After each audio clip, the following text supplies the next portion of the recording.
Millions of years ago, this island, Madagascar, split off from Africa. Since then, the animals and plants have taken off on a bizarre and incredible evolutionary journey. I'm Art Wolf, exploring wild Madagascar. Join me on Travels to the Edge.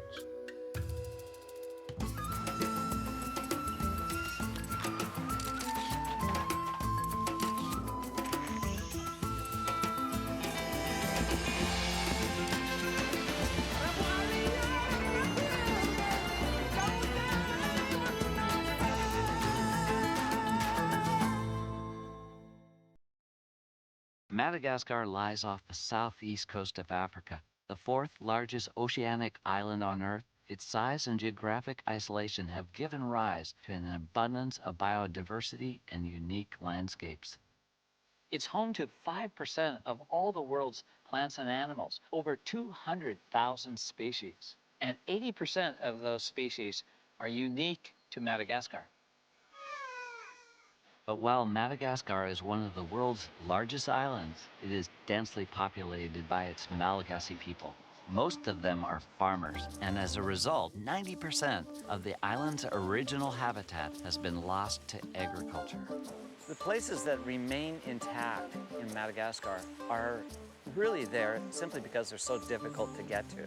The terrain and distances are great, and that is quite honestly why they still exist.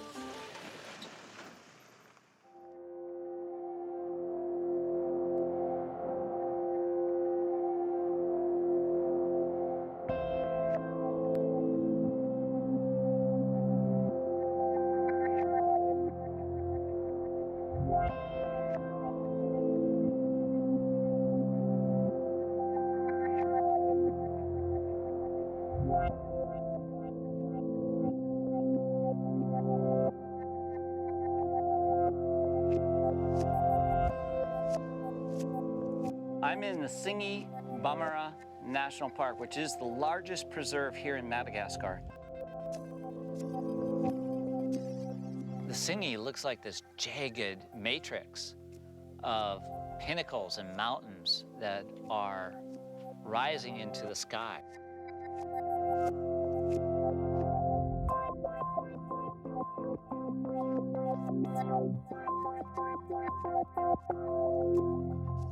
I'm very excited to start to get in and explore the various caverns and ridges and valleys in between these very jagged karst limestone formations. The Singi is a national park here in Madagascar, and so when you enter this landscape, you're required to have a guide. This is an amazing labyrinth of deep passageways and narrow canyons. And all along the way, there's roots that reach down from trees 200 feet above that get all the way down here into the deepest recesses where the water collects. The environment of the Singi is a real challenge, not only to move through and negotiate these jagged, razor-sharp pinnacles or rocks, but just to get a photograph is a real challenge.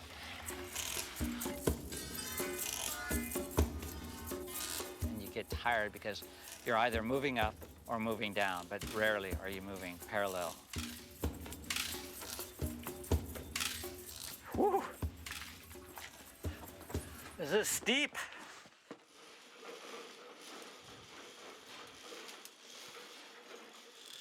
Okay, crossing a 200-foot chasm above rock, razor rock. Oh yeah.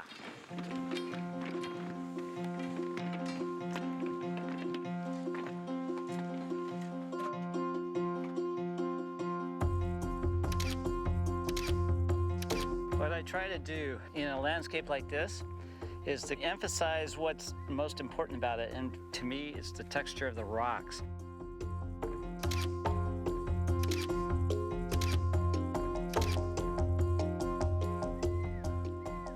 This is truly a unique landscape here in Madagascar, and yet Madagascar itself is a vast island of unique phenomenon. We're about to see and explore the rest of this great island.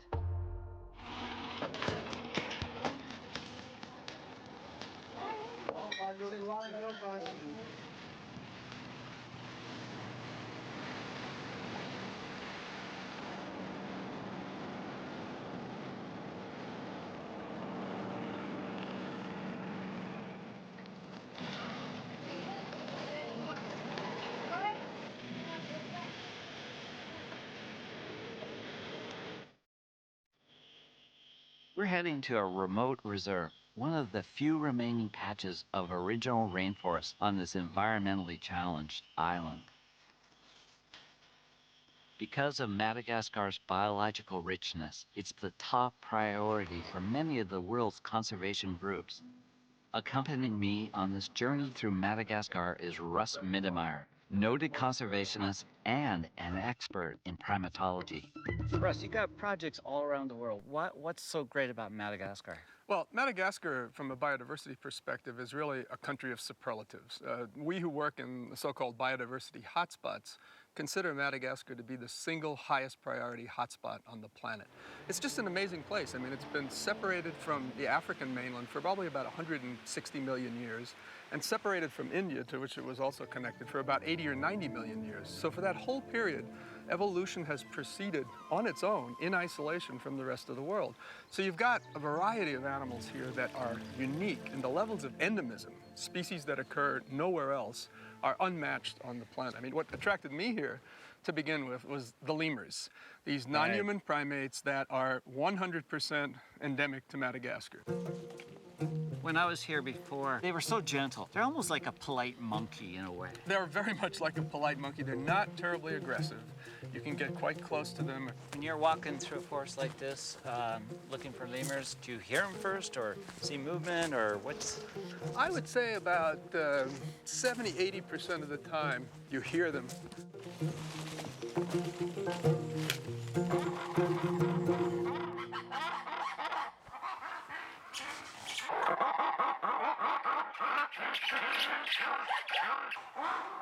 Are they mad at me? No, they're just trying to let one another know where they are. This They're is so loud. black and white ruffed lemur call, which is one of the great sounds of the Malagasy forest.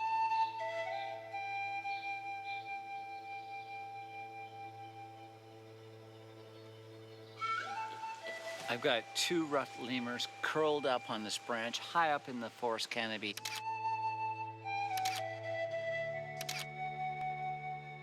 They've got the same markings, the color patterns of a giant panda, but infinitely smaller and more slender. So how would you term this kind of forest right here? Well, this is a higher altitude rainforest, a high plateau forest. We're at about 1,200 to 1,400 meters here, and this is the last big chunk of high altitude rainforest. It's beautiful with all the lichen. It really is pretty.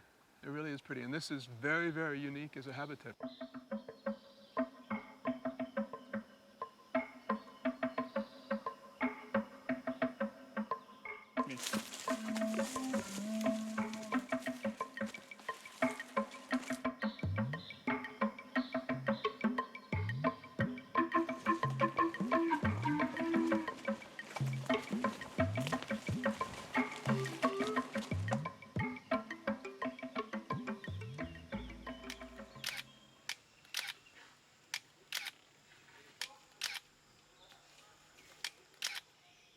I'm photographing one of the most unique animals in all of Madagascar. It's called the leaf-tailed gecko, and they rely almost entirely on their ability to blend in on the trunks of these rainforest trees.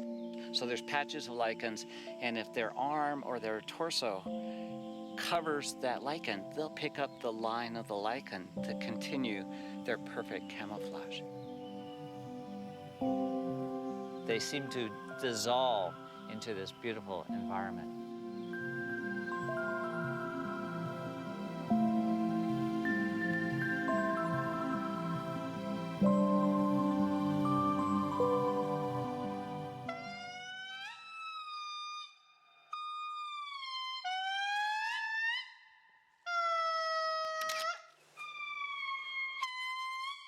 Right now I'm photographing the largest of the lemurs, the Intri, and he's just in the open.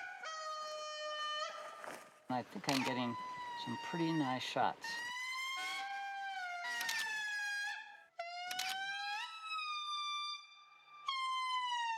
It's a very special opportunity to be able to see these Indris because, in fact, they cannot be kept in captivity. They've never been successfully kept in captivity. So if you want to see them, you got to come to Madagascar. So I got a beautiful call. The call is just fantastic. And you have about 60, more than 60 groups. So this is a territorial call. And what they're doing is they're saying, hey, we're here, don't invade our space, otherwise we'll have a fight. So it's a way of spacing the different groups.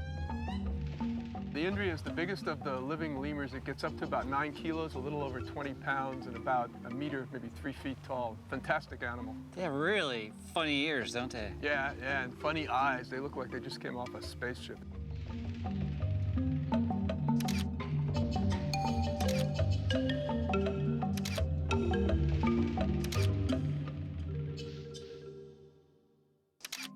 Well, I love photographing any animal that's got such strong colors and patterns. I love the lines and then the spots and more lines. And towards its head, it actually starts to turn green and red. Yeah, this is one of my favorites, if not my favorite chameleon, this little high-altitude Furcifer campani chameleon. And to me, it looks like an Aboriginal dot painting. I think it's just fabulous. As amazing as it is, it's just one example of the spectacular diversity of chameleons that you have here in Madagascar. More than 60 species, more species of chameleons than in any other country. So it's again, one of these wonderful flagship groups like the lemurs that really make Madagascar what it is. I love photographing chameleons. They're so strange. They're the animal that seems to be made up of parts from all sorts of other animals. One of the most unique features of the chameleon is the fact that their eyes move independently from one another, and it gives them this really comical appearance. This is the Parsons chameleon, one of the 2 largest species of chameleons here in Madagascar. Large enough, in fact, to even eat birds. Incredible animal. And you can see how slow this animal moves. And it's a strategy not only enabling it to catch its prey, but to escape predation by birds of prey and other animals that might, in fact, zero in on these creatures. They're an extraordinary animal, a reptile with personality.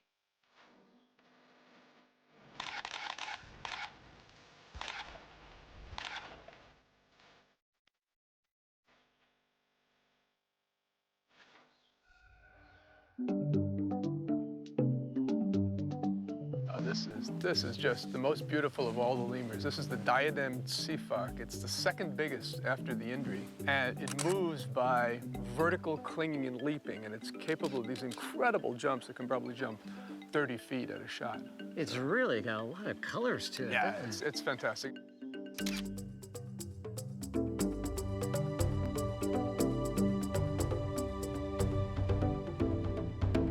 You know, Russ, this rainforest seems to go on forever, but how big is it actually? It's really a tiny fragment. This particular reserve in the adjacent national park is only a little over 10,000 hectares. It's about 25,000 acres. And Madagascar has already lost 90% of its original natural vegetation, and only 3% of the country is conserved. So there's a huge challenge ahead to make sure that virtually all of the remaining intact forest is conserved because it has so much biodiversity packed into it. We get a view of what deforestation looks like in Madagascar as we drive through a forest recently slashed and burned for farming.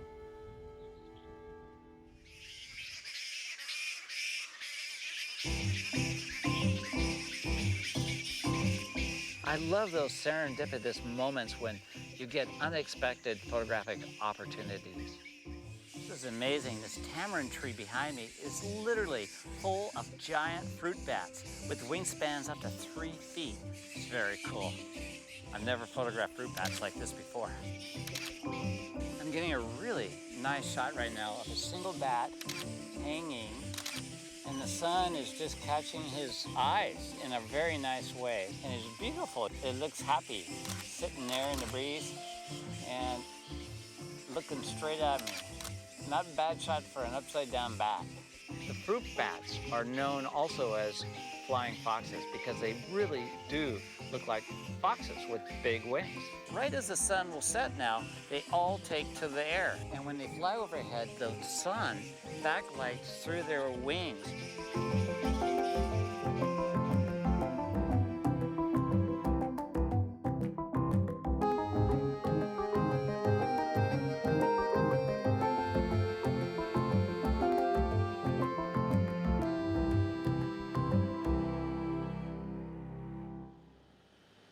Madagascar's diversity of landscapes becomes obvious as we enter the spiny forest.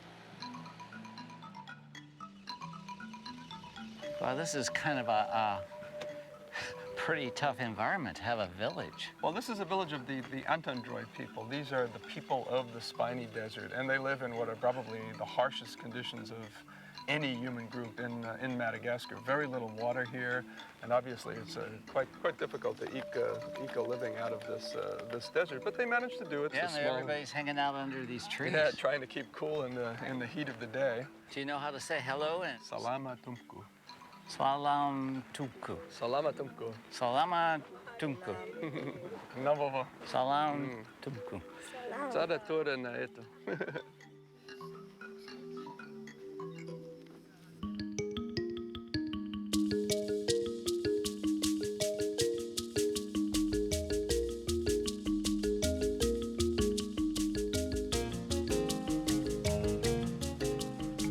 So the spiny forest is really relegated to the south and the west part of Madagascar, right? Yeah, it's basically in the southern part of the country, and this region is really very, very special because of the plant species that are found here, 95% of the species and 45% of the plant genera are endemic, not just to Madagascar, but to this region alone.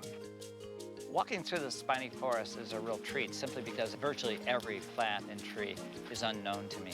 They look like cactus, but they're not. They're very pointed and prickly, and yet there's this sublime beauty to the place. It's like a prehistoric garden.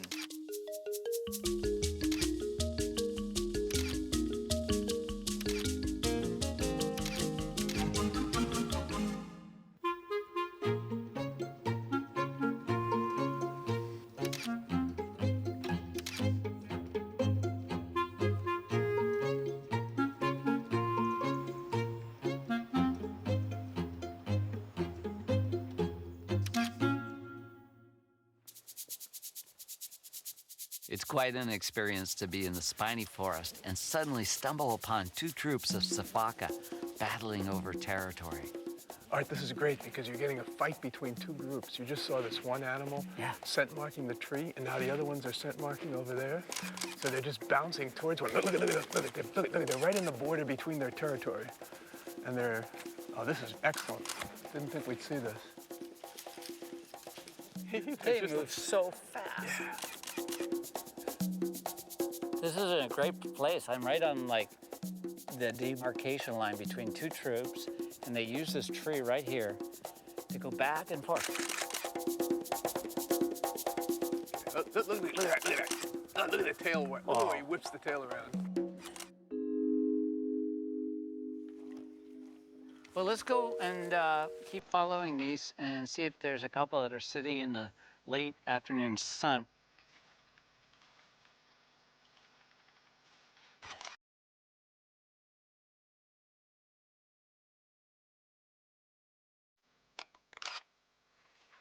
Got a great shot right now, right at the end of the day. The sun has set. It's really in the shadows, and these sifakas who are running around all day long now it's like their toys have just run out of steam. And I suspect this tree is the one that they probably find every evening.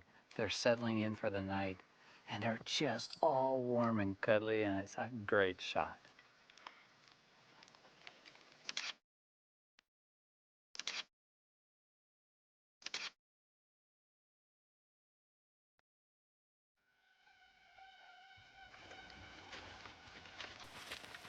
Half the lemurs in Madagascar are nocturnal, so you gotta go out at night if you want to find them. Just starting to come out. Well, it's a great time to be looking for the mouse lemurs and the sportive lemurs. They should be out. It's nice and warm. We're looking for eyeshine, right? They're looking for eyeshine, yeah. There's a reflective layer at the back of the eyes of lemurs, and it glows like coals, orange coals. Oh, there is one. I got one. Got one already. This is a mouse lemur. This is the rufous gray mouse lemur. So cute. The eyes are so large for a mammal this size. It's one of the smallest primates on Earth. It looks like a mouse, but when you see its hands, it looks very much like a primate.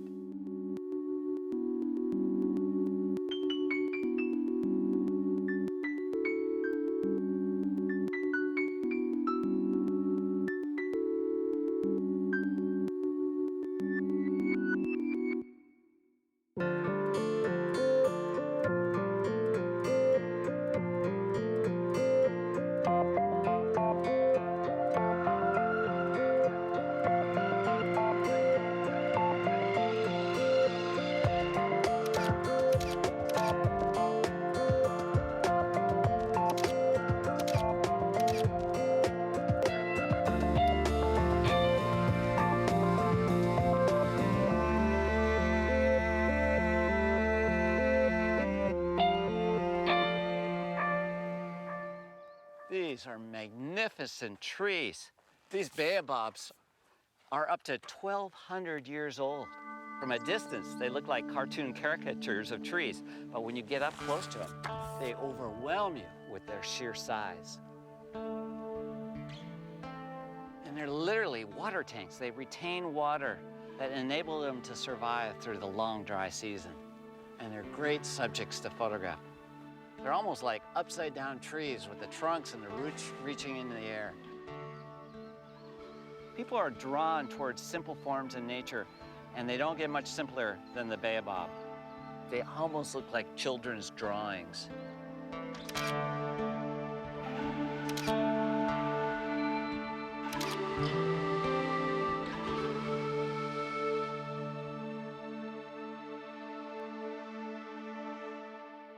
I'm just shooting a great shot that exemplifies the backcountry of Madagascar. It's a zebu cart with beautiful baobabs right behind it. Right on cue. They tower over the landscape. They dominate the landscape.